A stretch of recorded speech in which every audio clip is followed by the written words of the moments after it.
Hello friends, welcome back to my YouTube channel. और दोस्तों, जैसा आपको पता ही है कि RRB NTPC under graduate level का एग्जाम 7 अगस्त से स्टार्ट हो रहा है। अब हम बात करने वाले हैं कि करंट अफेयर्स के आप कौन कौन से इंपॉर्टेंट टॉपिक को तैयार कर सकते हैं जिसमें आपका मैक्सिमम वेटेज होगा। तो मैं जो रेफरेंस ले रहा हूँ वो अभी आपका रिसेंट में एग्जाम हुआ था आरआरबी एनटीपीसी ग्रेजुएट लेवल का।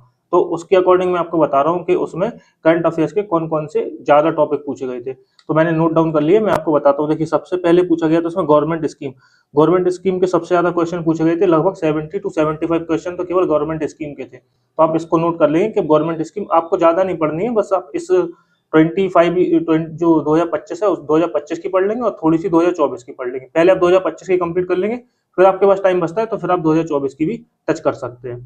ठीक है, एक तो हो गया गवर्नमेंट स्कीम। उसके बाद फिर आप अवार्ड एंड ऑनर्स भी पढ़ सकते हैं।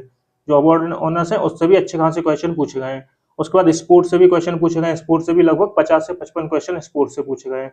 उसके बाद साइंस एंड टेक्नोलॉजी का आपको पोर्शन मिल जाएगा। जो करंट अफेयर्स की मैगजीन लाते होंगे ना, तो उसमें आपको अलग से पोर्शन मिल जाता है। तो साइंस एंड टेक्नोलॉजी के भी ठीक ठाक क्वेश्चन पूछे गए, तो आप इसको भी स्किप नहीं कर सकते हैं।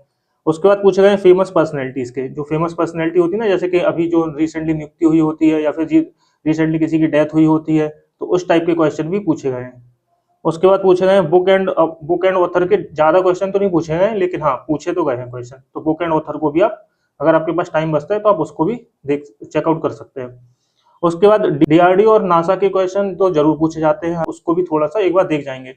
इस डीआरडीओ में किस टाइप के क्वेश्चन आते हैं कि डीआरडीओ में अभी जो रिसेंटली जो भी अपडेट हुई होती है, जो मतलब कि जो चीजें न्यूज में रहती हैं, तो उससे रिलेटेड आप डीआरडीओ से रिलेटेड और नासा से रिलेटेड कुछ इंपॉर्टेंट चीजें पढ़ लेंगे तो आपका कवर हो जाएगा।